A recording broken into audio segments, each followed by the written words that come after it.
नमस्कार, मैं हूं प्रिया। आज है 25 अप्रैल। चले जानते हैं बिहार की 25 बड़ी खबरों को। बिहार में कोरोना के मामले में लगातार हो रहा है इजाफा। जहां बिहार में कोरोना के फैलने के दर को कम माना जा रहा था, वहीं बीते दिन कोरोना के मामले में लगातार वृद्धि देखी जा रही है। खबरों की माने तो मुंगेर, नालंदा, बक्सर, बांका को मिलाकर बीते दिन मिले मामलों के बाद बिहार का आंकड़ा 223 पहुंच चुका है, जिसके बाद बिहार सरकार का स्वास्थ्य विभाग सख्ते में आ गया है। वहीं सरकार ने ज्यादा प्रभावित जिलों को जल्द से जल्द सैनिटाइज करने का ऐलान जारी किया है। साथ ही सभी लोगों से सोशल डिस्टेंसिंग का पालन करने और घर घर स्क्रीनिंग की प्रक्रिया को तेज करने की अपील की है।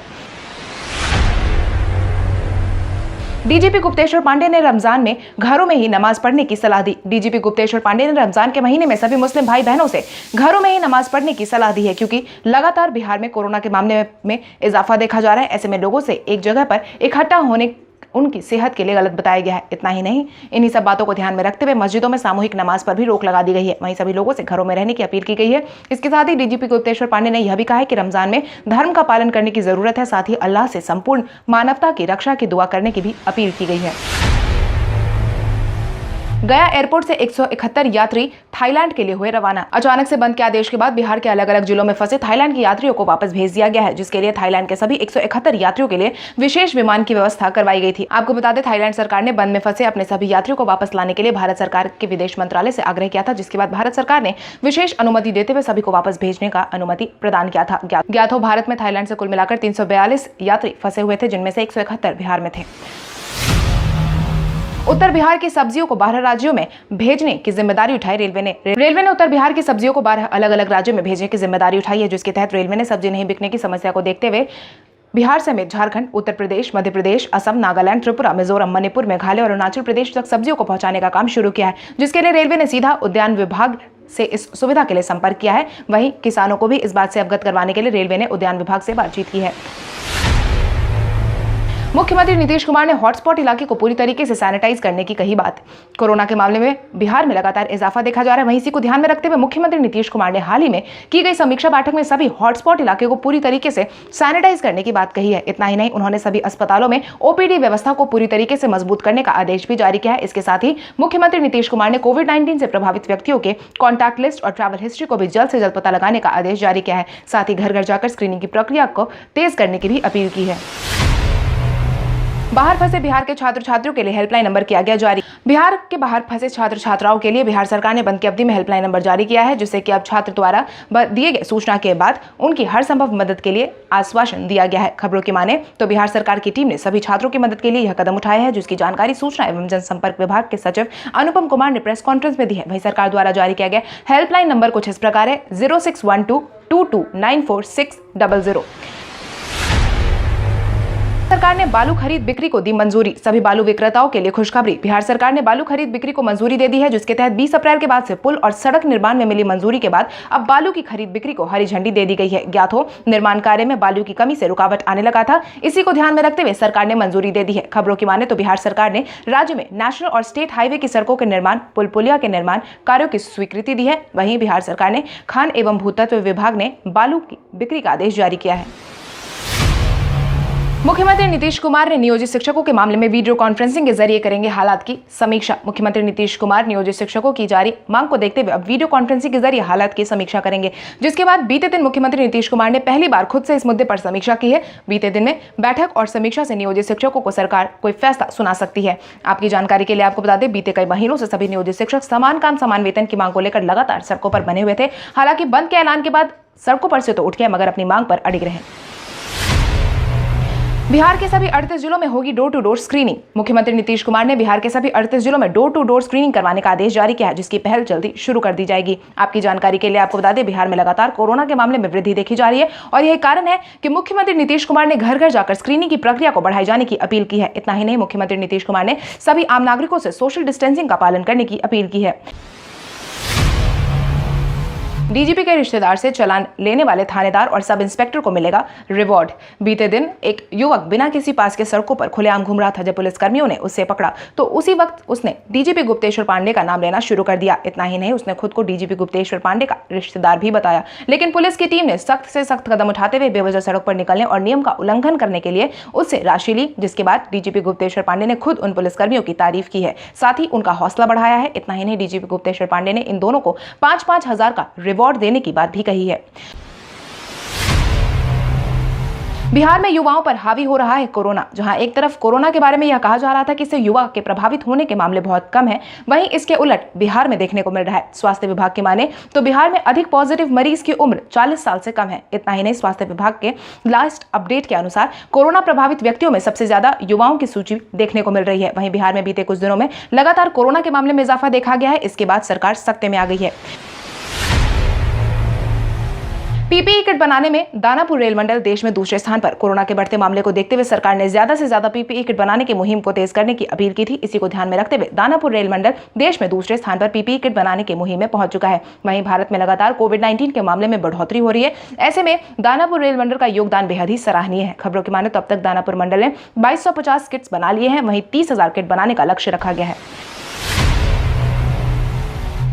भाजपा ने प्रशांत किशोर का लॉन्च किया कार्टून। बीते दिन प्रशांत किशोर के पश्चिम बंगाल जाने के बाद राजनीति जोर शोर से शुरू हो गई है, जिसके बाद भाजपा लगातार प्रशांत किशोर के बंद के दौरान भी पश्चिम बंगाल के दौरे पर सवाल उठा रहा है। इसी क्रम में भाजपा ने प्रशांत किशोर का एक कार्टून लॉन्च किया है, जिसको लॉन्च करने के साथ ही भाजपा ने यह सवाल भी किया है कि कार्गो फ्लाइट से इस तरीके से चुपचाप दिल्ली से कोलकाता कैसे गए। प्रशांत किशोर जी क्यों भूल जाते हैं कि आप अब चिटफंड या शेयर कंपनी के कर्मचारी नहीं बल्कि राजनीति में है, जहां सार्वजनिक जीवन में पारदर्शिता की कद्र होती है। इतना ही नहीं, भाजपा प्रवक्ता ने प्रशांत किशोर से यह भी पूछा कि प्रशांत किशोर बताएं कि उन्होंने बंद का उल्लंघन क्यों किया। कोरोना टेस्ट के लिए पहुंचे डॉक्टरों के साथ फूल से होने लगा है स्वागत। जहां कल तक डॉक्टर के आने पर कई लोगों ने डॉक्टरों के साथ अप्रिय बर्ताव किया था, वहीं अब बिहार के सुपौल जिले में डॉक्टर के पहुंचते उनका स्वागत फूलों से किया जा रहा है। खबरों की माने तो बिहार के सुपौल में बीते दिन डॉक्टर की टीम कोरोना की जांच के लिए पहुंची थी, जहां पर डॉक्टरों के समूह में डॉक्टर ममता, डॉक्टर ठाकुर के साथ साथ पूरी मेडिकल टीम लोगों की जांच के लिए पहुंची थी। जहां पर लोगों ने जांच करवाने से पहले जिस तरीके से भगवान की पूजा अर्चना की जाती है, वैसे उनकी पूजा अर्चना की, उसके बाद जांच करवाया।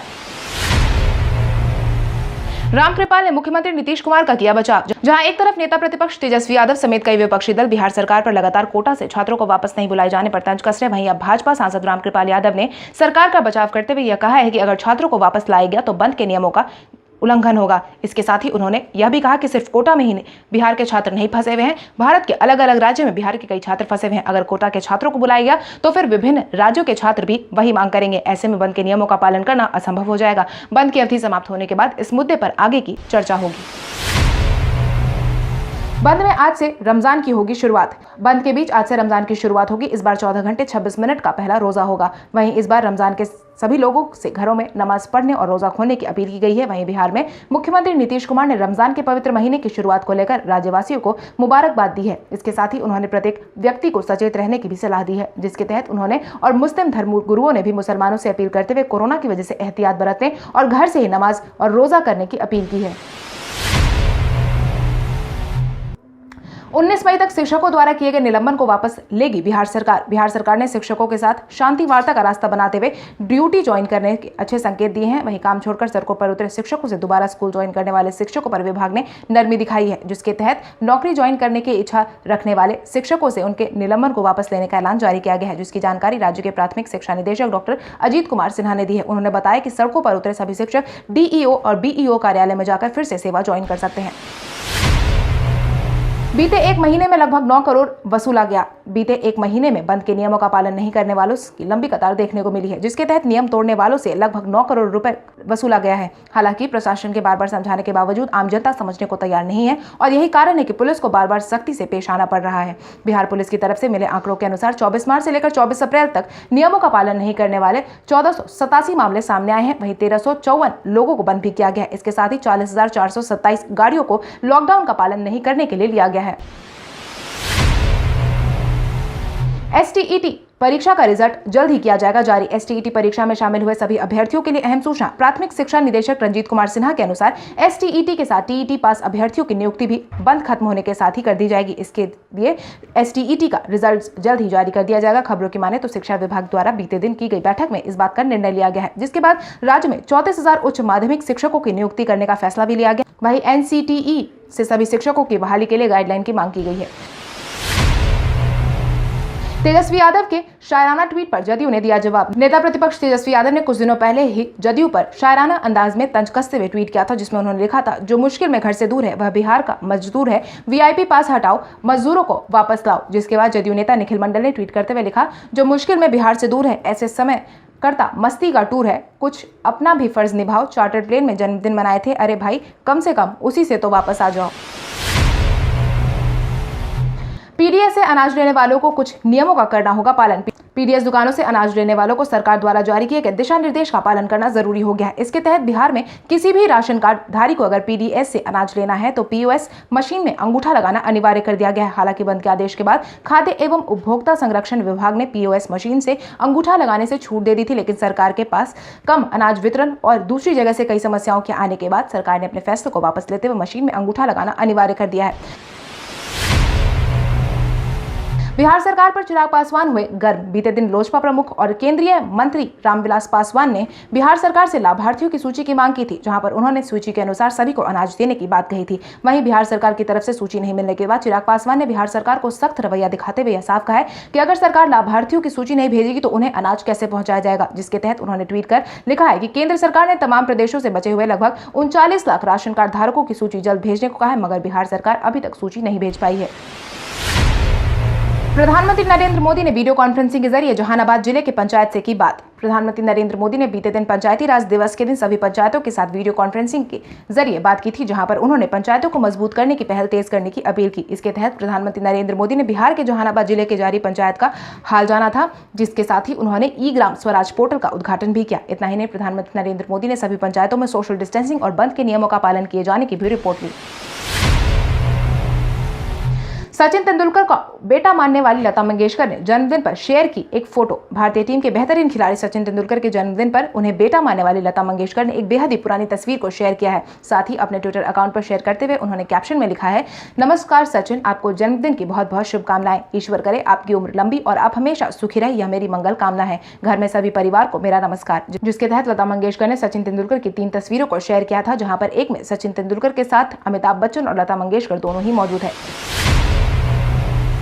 छोटी उम्र के लोगों के लिए फेसबुक मैसेंजर ऐप भारत में हुआ लॉन्च। फेसबुक ने छोटी उम्र के लोगों के लिए फेसबुक मैसेंजर किड्स ऐप को लॉन्च कर दिया है। खबरों की माने तो यह ऐप फिलहाल 70 से ज्यादा देशों के लिए लॉन्च किया गया है, जिसमें भारत भी शामिल है। इस ऐप में कई नए फीचर्स दिए गए हैं, जैसे कि अकाउंट का अधिक पैरेंटल कंट्रोल माता पिता के हाथ में होगा। इसकी मदद से छोटी उम्र के लोग अपने दोस्त और परिवार से कॉन्टैक्ट कर सकेंगे, वह भी अपने माता पिता के नजरों के बीच। इस ऐप में 1-to-1 या ग्रुप वीडियो चैट का ऑप्शन भी दिया गया है। वहीं पेरेंट्स के अप्रूवल के बाद ही कोई भी चैट के दौरान तस्वीर या वीडियो भेज सकेगा। कल हमारे द्वारा पूछे गए सवाल का जवाब आप में से बहुत सारे यूजर ने हमें कमेंट करके दिया था, उसके लिए आपका बहुत बहुत धन्यवाद। आप में से जिन यूजर का कमेंट हमें अच्छा लगा है उनके नाम है रंजीत कुमार गुप्ता, नीतीश कुमार, सुधीर कुमार, राम विजय कुमार, अर्जुन कुमार, रमेश यादव, अमरेंद्र ठाकुर, रंजीत कुमार, अवधेश कुमार, दीपक कुमार। इसके अलावा हमारी टीम को और भी लोगों के जवाब अच्छे लगे, मगर समय के अभाव के कारण हम उनका नाम नहीं ले पाए। लेकिन आप हमारे सवालों का जवाब देते रहे, हम कल आपका नाम लेने की पूरी कोशिश करेंगे। तो चलिए बढ़ते हैं आज के सवाल की ओर। आज का सवाल कुछ इस प्रकार है, आपके अनुसार बिहार सरकार द्वारा सभी जिलों में डोर टू डोर स्क्रीनिंग करवाना कोरोना से विजय पाने में कितना सहायक साबित होगा? अपने जवाब हमें कमेंट करके जरूर बताएं। इसके साथ ही आज के लिए बस इतना ही। अगर आप ये वीडियो हमारा YouTube पर देख रहे हैं तो हमारे चैनल को सब्सक्राइब जरूर करें, और अगर आप ये वीडियो हमारा Facebook पर देख रहे हैं तो इस वीडियो को लाइक करें और ज्यादा से ज्यादा शेयर करें। धन्यवाद।